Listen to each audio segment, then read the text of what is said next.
What's up, guys? This is Carlota, and welcome everyone to this new course where we'll be creating a food infographics using a recipe as a reference. So this is what we are going to do.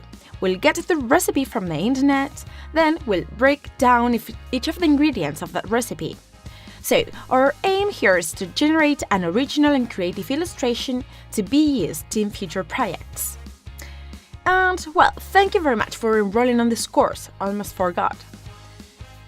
Well, I'll be also talking about watercolor brushes that can be downloaded from the internet. We're going to use these brushes for our composition. So the first thing we're going to do is the sketch.